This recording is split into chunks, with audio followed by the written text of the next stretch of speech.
Y en Sanamente estamos con la doctora Valle. Qué placer tenerla nuevamente aquí. Muchísimas gracias por la invitación. Muy contenta de estar con ustedes compartiendo un tema que no es tan común, pero es tan importante para mantener los alimentos inocuos. Muy bien, Daniela, vamos a iniciar mencionando si es bueno o no, de hecho, uno guardar los alimentos y por cuánto tiempo en realidad sería lo adecuado, porque a veces uno dice, ay, no me comí todo el almuerzo, o de repente come fuera de la casa, se lleva a la casa y lo guarda, y uno dice, ¿será bueno o no? Sí es bueno. Obviamente es una estrategia, por ejemplo, que yo uso mucho con mis pacientes para que puedan llevar una dieta saludable, es llevarse la comida desde la casa. Eso es una muy buena opción. Lo que hay que saber es en qué recipiente estoy guardando mis alimentos y si son aptos para guardar mis alimentos. Como te decía hace un momento, lo importante es que el alimento esté inocuo. ¿Qué quiere decir esto? Que no pierda sus propiedades organolépticas, o sea, el sabor, la textura, ni sus propiedades nutricionales, obviamente tiene que mantenerlas, ni que ocurra un efecto que se llama la migración de sustancias. Hay algunos recipientes no muy recomendados, por ejemplo, algunos plásticos, por ejemplo, el papel, el cartón, donde hay migración de componentes. Algunos componentes son muy dañinos para la salud, pueden hacer que haya alteraciones hormonales, se pueden también presentar algunos problemas de infertilidad cuando se usan en tiempos largos de uso crónico. Entonces hay que saber en qué recipientes estoy guardando yo mis alimentos y por cuánto tiempo también, como decías hace un momento. Si son recipientes de vidrio, bueno, pero entonces vamos, de cerámica. Ahí sí vamos con calma entonces. Vamos a descubrir cada una de nuestras imágenes que está aquí. Aquí de hecho en físico tenemos varios recipientes que frecuentemente usamos en casa, pero vamos despejando entonces dudas para hablar sobre cada uno de ellos. Y por aquí tengo, vamos a tocar el de vidrio.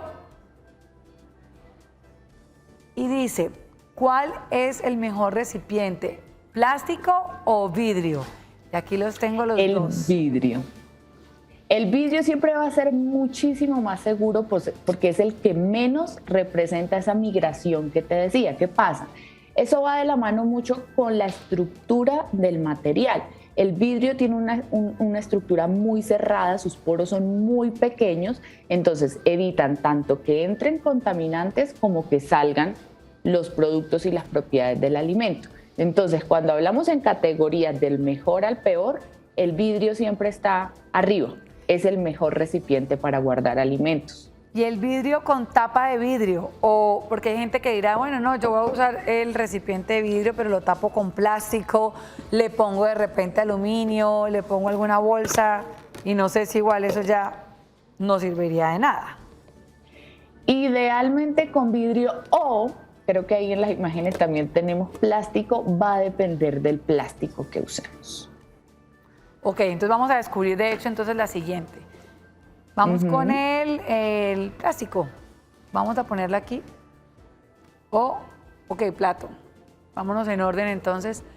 Dice, ¿qué temperatura puede soportar un recipiente en el microondas o congelador? ¿De qué estamos hablando ahí? ¿De cerámica? De cerámica, sí. De los que se pueden ingresar hasta el momento. Ya sea, uno a veces lo pone en el plato y lo mete así tal cual. O hay recipientes como estos que permiten o resisten las temperaturas del microondas y también va así. ¿Hay diferencia dependiendo del recipiente? No, tanto el vidrio como la cerámica, como los que son aptos para el microondas, se pueden usar sin ningún problema. La temperatura máxima del microondas la pueden aguantar tanto en caliente como en frío. ¿Cuál es la recomendación? Hay productos que se hacen, ya sean en vidrio, ya sean en plástico, que son para calor. Y hay que usarlos para calor, no para frío, porque su diseño está hecho para calor. Entonces lo que no podemos es usar ese que está hecho para microondas y meterlo a la nevera porque no está hecho para temperaturas bajas. Hay recipientes para guardar en la nevera que esos serían específicamente para frío. Eso lo debemos tener muy claro porque a veces lo que hacemos es un mal uso de los productos, de los recipientes. Lo que está hecho para consumo inmediato, pues se consume de una vez y se bota. lo que está hecho para microondas, pues se puede usar para microondas. Es más, aquí les tengo también este recipiente que yo tengo de uso de microondas y atrás tiene el logo del microondas. El logo del microondas es una copita con un tenedor. Tienen que buscar eso para saber que ese plástico sí se puede calentar y sí se puede meter al microondas. Los loguitos son muy importantes. Se nos fue ahí el audio de nuestra invitada, ya lo vamos a recuperar, ahí está. ¿Volví? Sí, volviste. Los lomos son muy importantes. Sí, tanto en los recipientes que vamos a meter al microondas como en los otros recipientes que usamos ocasionalmente. Muy bien, así que a fijarnos mucho más en las etiquetas, en esos logos que nos pueden indicar cuál sí y cuál no. Y vámonos a descubrir, de hecho, el de las ollas, porque acá también cometemos, pues, no sé si error, pero a veces que nos queda arroz, que nos quedó lentejas y de repente voy a guardar entonces carne y maduro y todo lo mezclo y lo dejo en la olla guardado. Eso sí es un error porque pues son para calentar y cocer alimentos, como les decía hace un momento, no son para guardar los alimentos. En metales tenemos el mejor, es el acero inoxidable en cocina, porque es el que menos poros tienes y así tal cual como el vidrio, su estructura es muy unida, sus poros son muy pequeños y no permite tanto esa migración de sustancias. En cambio, los que usamos generalmente, por ejemplo en mi casa, mis abuelos, mi mamá y demás, lo que usaban mucho era el aluminio, las ollas de aluminio. Y el aluminio es un metal muy poroso y permite que haya paso de aluminio al alimento y por el contrario también el alimento ingresa al recipiente y van quedando toxinas y desechos ahí acumulados. O sea que lo ideal no es guardar en este tipo de recipientes. Si cocinamos en eso, pues bueno, cocinamos y no tenemos más utensilios, nada que hacer, pero luego pasar esto a recipientes de vidrio o de cerámica. Muy bien. De hecho, y la pregunta que teníamos en la olla era acerca también de cuánto tiempo puede durar un alimento guardado en la nevera o en el congelador. Porque uno a veces se confía y dice, si está en la nevera 2, 3, 4 días y la comida sigue intacta. ¿Verdadero o falso? Sí, es verdadero. Es más, cuando uno lleva dietas, como les decía hace un momento, uno puede hacer el famoso meal prep o la preparación anticipada de la comida, que es donde, por ejemplo, cocino el arroz, lo guardo porcionado. Eso sí es importante. Lo que no hay que hacer es sacar todo el arroz completo, caliento y vuelvo y lo guardo, y vuelvo y lo saco y lo guardo, porque eso sí puede presentar contaminación del alimento. Lo que hay que hacer es preparo, enfrío, lo refrigero. Si lo va a durar una semana, lo puedo congelar. Si va a durar 2 o 3 días, lo puedo refrigerar y voy sacando las porciones que voy a calentar. No saco el alimento completo. Lo mismo con las lentejas que vaya a hacer para la semana o con la preparación de pollo que hice, lo puedo perfectamente congelar e ir sacando la porción que me voy a consumir. Y cuando de repente te dejan de hecho las comidas ya preparadas, ¿las guardo en la nevera o las dejo a temperatura ambiente? O sea, digamos del día. Yo hoy me voy con mis 4 o 5 comidas del día. Ya están desde muy temprano preparadas. ¿Las mantengo a temperatura ambiente o las debo guardar y cuando llegue a almorzar, pues ahí sí las saco y caliento? Lo ideal sería que la guardaras refrigeración y ahí sí sacar, pero como por ejemplo, acá en Bogotá no hay la oportunidad de pronto de tener la nevera a la mano, se sale desde muy temprano, se llega muy tarde a la casa, perfectamente bien hermético el alimento, se puede llevar desde la mañana y consumirse al mediodía y a la media tarde y ya llegar a la cena a la casa. Se puede hacer sin ningún problema. Hay que tener en cuenta que el recipiente, como les decía hace un momento, esté hecho para eso. Yo no puedo agarrar una bolsa de plástico y meter el alimento ahí porque obviamente eso va a hacer que se pierdan propiedades y puede ser tóxico también. Muy bien, bastante interesante. Vámonos con la cuarta imagen, a ver, de este plástico, de este aluminio, y dice: ¿es seguro usar vinipel o papel aluminio para cocinar o proteger un alimento? Aquí les tengo los 2 ejemplos. Sí, es seguro. El papel aluminio es muy seguro para la cocina. Es más, él está hecho para eso. Entonces, como les decía hace un momento, una de las cosas que tenemos que tener en mente es que el producto esté hecho para eso. Porque los fabricantes tienen que cumplir unas normas, unos requisitos, según el INVIMA, según el Ministerio, según la FDA. El aluminio está hecho para la cocina. Se pueden guardar los alimentos ahí cuando los vamos a llevar. También soporta temperaturas, con ese podemos hornear, por ejemplo. No importa el lado brillante o el lado mate, es lo mismo. El lado brillante o el lado mate, solamente la diferencia es en el proceso de producción. Cuando lo pasan por unas láminas que son las que hacen presión sobre el papel, eso es lo que hace la diferencia de que sea brillante o mate, pero en realidad cuando lo usamos no hay ninguna diferencia. Porque a veces la gente dice que por el mate es mejor, que no es tóxico, que por el brillante, no tiene nada que ver. El vinipel, el papel plástico, exactamente, hay que tener en cuenta es cuál es el plástico que están usando. Hay diferentes. Lo que viene hecho con PVC no es recomendable. Hay que ver el ingrediente o de qué está hecho el plástico que estamos usando. El resto de plásticos, hay un triangulito también, que no sé si ustedes han visto en los contenedores de plástico, es un triangulito que tiene un número por dentro. Hay que ver qué número es, porque lo que es con número 1 se recomienda solamente el uso una vez y no se puede usar más. Cuando hay el número 2, 4, 5, ahí sí se puede usar más de una vez y son plásticos más seguros, que no son tóxicos, que no son dañinos. Hay que tener en cuenta también eso. Así como nos fijamos de pronto en las etiquetas nutricionales del azúcar y demás, también fijarnos en ese triangulito que tiene el plástico.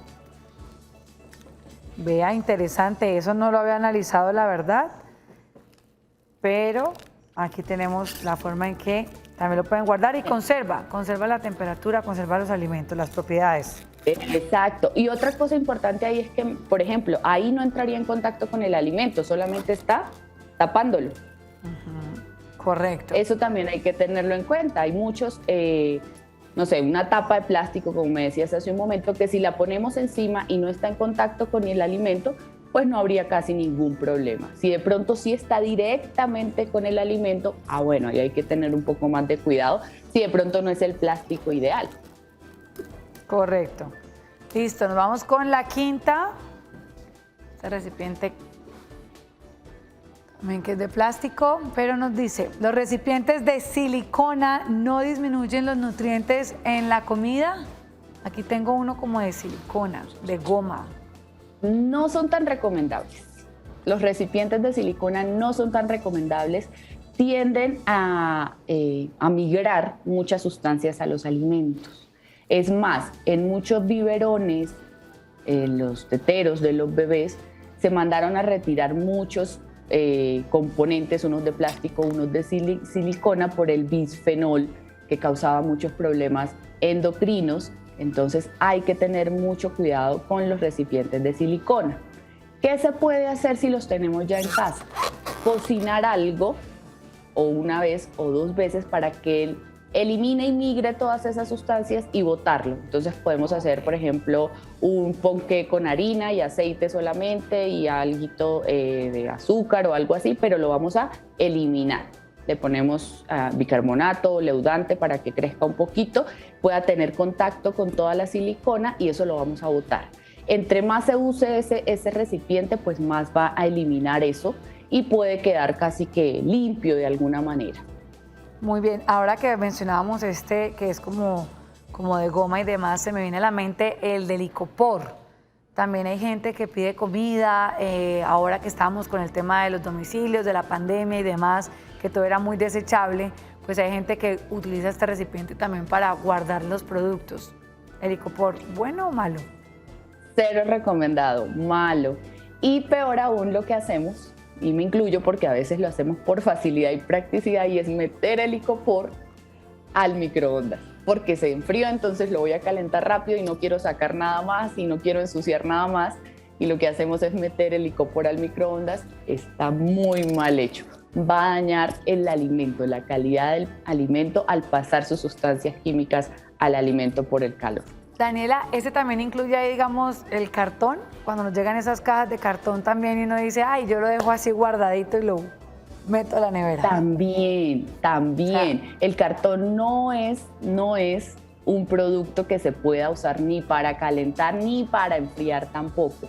Hay materiales que se conocen como inertes, que son los materiales, por ejemplo, el vidrio, la cerámica, el acero inoxidable, que era lo que te decía, que son tan cerrados sus poros y sus estructuras tan duras que no pueden migrar las sustancias. Hay otros que son los no inertes, el papel, el cartón, el icopor, porque sus poros son tan grandes que pueden migrar las sustancias. Es más, la tinta que se use por fuera del cartón, a veces, por ejemplo, los productos vienen afuera con su marca, con la etiqueta y demás, y eso son tintas. La tinta, si usamos eso para calentar o el producto lo dejamos más tiempo del recomendado o si mojamos el empaque, la tinta puede migrar hacia el alimento. Y estamos consumiendo, obviamente, sustancias químicas, toxinas y dañinas para nuestro cuerpo. Tomen nota de esto, seguro que más de uno va a corregir o va a salir de acá a comprar los recipientes adecuados porque el día a día nos va llevando a eso también, ¿no? A llevar el alimento, mantenerlo también empacado, pero en el recipiente correcto, que es lo que yo estoy ya concluyendo aquí. Nos vamos con la última pregunta y dice, ¿qué alimentos no son aconsejables guardar en recipientes? Ninguno. O sea, es decir, cocine lo que se va a comer, trate de no guardar. O sea, ¿cuáles son no recomendados guardar? Exacto, los que pues uno dice no guarde la fruta porque se le va a dañar a los 2 días. No guarde el pescado, por ejemplo, o a uno le dicen el sushi o el alimento que sí tiene que ver como con mariscos y demás, a uno le dicen no. Eso ya no, de 3 horas después ya puede ser tóxico para su cuerpo. Lo que viene crudo, claramente, lo que está crudo hay que tener mucho cuidado, eso sí no. Lo que ya está preparado, lo que ya tiene cocción, eso sí se puede guardar. Los alimentos crudos hay que sacarlos y es de consumo inmediato. Okay. Como les decía hace un momento, nosotros o las mamás generalmente era muy popular que sacaban la libra de carne completa, cortaban, congelaban y volvían a congelar. Eso no se debe hacer porque eso hace que se proliferen las bacterias y que haya una intoxicación seguramente alimentaria cuando vuelva a sacar esa carne. Ahí lo que hay que hacer es porcionar, siempre hay que porcionar. Si compraron la carne o el pollo, pónganlo en los recipientes adecuados o en las bolsitas adecuadas, porque hay bolsitas también para congelar, las meten a la nevera y van sacando por porciones. Daniela, ¿qué pasa con la fruta? A mí, o hablo en mi caso, me pican, digamos, la papaya, la piña y la dejan guardada en recipientes. ¿Es apropiado o no? Sí se puede, siempre y cuando no les dé luz, porque recordemos que la fruta tiene vitaminas, tienen antioxidantes que son muy sensibles a la luz. Entonces, ni luz ni calor, porque pues las temperaturas extremas también pueden dañar el producto, pero perfectamente se pueden llevar bien tapaditas en un recipiente adecuado y consumirse en la media mañana o en la media tarde sin problema. Se pueden congelar también, las frutas se pueden congelar y luego usarlas para batidos, para bowls o para otra cosa sin problema. Muy bien, pues Daniela, bastante útil esta información que nos diste en la mañana de hoy, así que televidentes, si quieren repetirla, ya saben que pueden encontrarla en YouTube, en @elcafecanaltro, y te agradecemos a ti por el tiempo y tu profesionalismo. No, muchísimas gracias por la invitación, espero que lo pongan en práctica. Seguramente. Que tengan un excelente día. Marcador hoy, que juegue la Selección Colombia. No sé de dónde eres, pero tienes un acento como costeño. Yo soy santandereana también. ¿Santandereana? ¿Pero de dónde? ¿Qué municipio? ¿En dónde naciste? Ocañera. Ah, por ahí va como ese acento que no es tan golpeadito, pero un poquito más cantadito. Sí. Bueno, Daniela, entonces marcador hoy que te juega la Selección Colombia versus Perú. 2-1, yo creo. 2-1, listo, te unes al de Ronald. 2-1 ganando, claramente. Sí. Que tengas un excelente día. Gracias por compartir con nosotros. Gracias.